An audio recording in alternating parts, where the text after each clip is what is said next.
how do you go deep with someone who is resistant or not used to deeper kind of connection or looking within themselves, which is a bit about what we're talking about. So how do you take them deeper then? Yeah, that's a great question, and um, it does yeah, it does matter with how you as a coach will approach a coaching session and the coach's internal frustration or joy in these prospects too.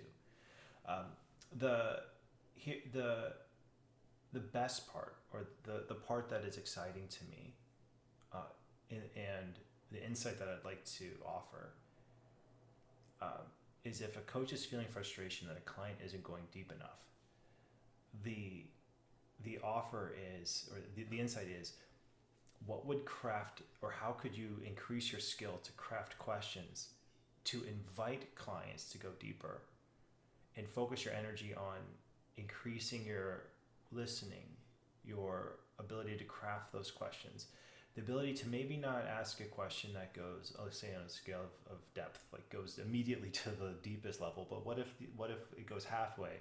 What does that look like? That there are ways that you can increase your skill sets as a coach that will invite clients into that space. The obstacle or trap that I've seen coaches get into is they might feel frustration, like, oh, why isn't my client going deeper? I'm asking them questions and I'm almost like trying to get them to a place that I think they need to go to. Um, Release that. Just release it. And think of, a way to release that is thinking, okay, so what's the usefulness of staying shallow? What's the usefulness of shallow? We can stay here all day if we need to, and to make staying shallow okay. It's not my favorite coaching. Do I think large, huge transformation is going to occur? No.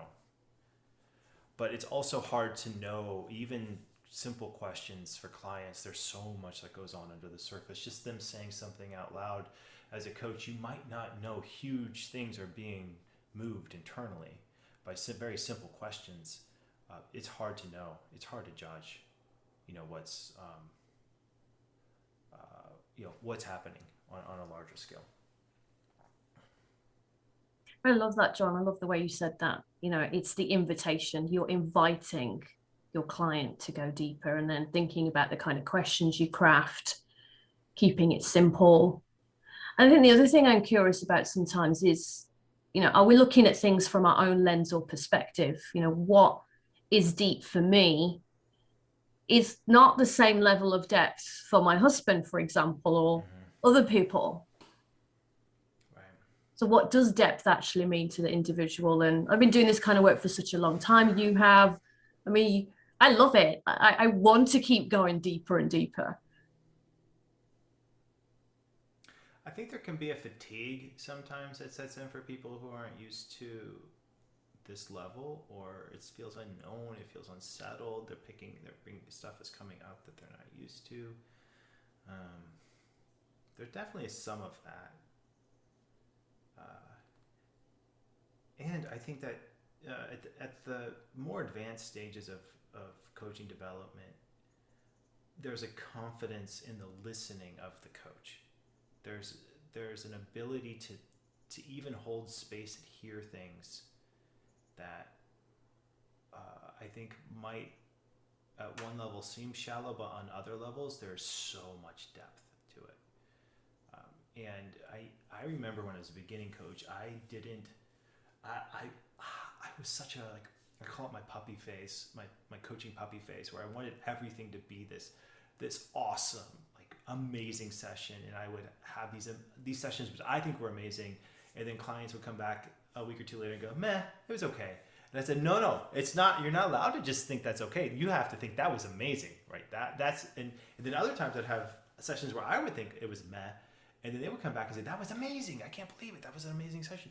So there was a certain point in time in my coaching development where I just said, you know what, I can't even judge. I can't judge my own performance on this. I know clients are showing up the next week and coming back to it, which is great. But I have to let that go.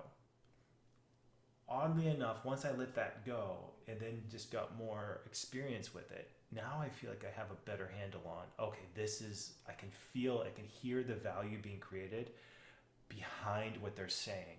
I feel like I now have a more accurate read on value creation than I did before. But it took 6 years to develop that, 8 years, like a while before I felt confident in my ability to do that. And I'm not even sure it's 100%. I mean, I know it's not 100%, but I would guess that my value meter creation is probably somewhere in the 80% range.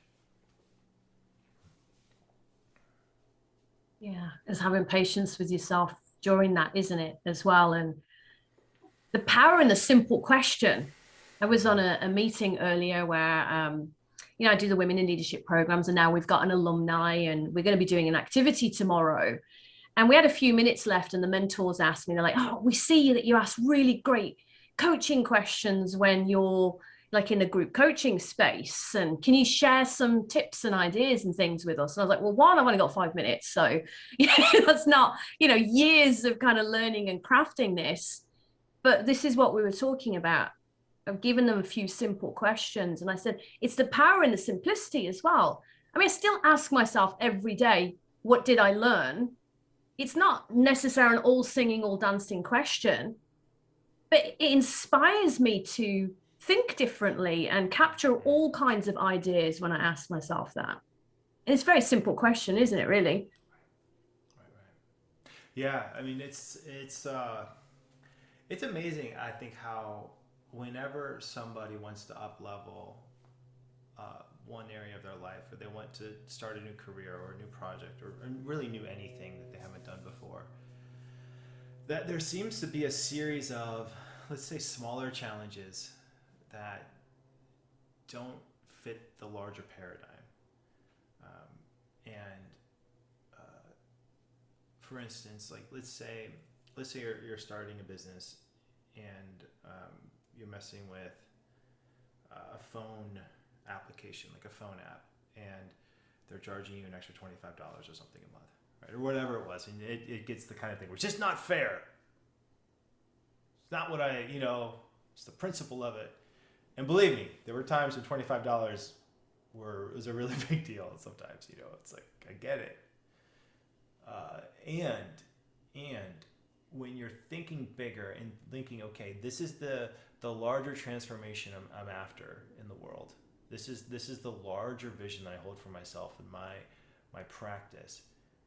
When you do have those small negative things come in, where let's say a client is, you have a session that didn't work really well, or you're wrestling with things that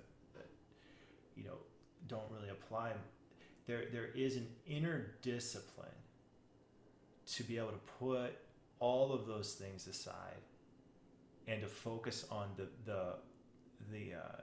mission aspect of it, the thing that, like, the larger thing at play. And from that standpoint, any of these smaller challenges or client sessions that feel frustrating or things like this, one of my favorite perspectives is to use them as stamina building. Like, how can I use this as my own training grounds for the larger stuff? And I know I'm on the right track whenever I feel like the things that used to get me, that used to hook my emotion, they don't hook my emotion anymore. It's like, oh, okay, I can deal with it, but I don't feel that, you know what I'm talking about, like the hook, like the mind wants to go into that space and, oh, I should say this next, or this is what I want to do. It's like, or try to strategize. It's for the birds. Just, you're up to something larger. You're up to something larger. And I love that. What am I learning about myself? Absolutely. How can this build my, how can I use this for my own training? How can I use this to build up my stamina? And then the other one I really like is no blame, which is if I were to take full responsibility, even if the other person is being completely off base, but if I were to take full responsibility for the situation and recognize, okay, what agreement did I need to have in place before this whole thing happened, or how can I learn from this to do something better in the future? That's a really valuable perspective. And I think as coaches, we get those, we start to acquire these different things in our lives, looking at this through the lens of no blame. Okay, looking at this through the lens of, I don't no hook. Like, okay, what needs to happen? Yeah, these are really valuable things. Thank you, John. We are going deep. We're going deep Thank today. you, Raj. Yeah, this is fun.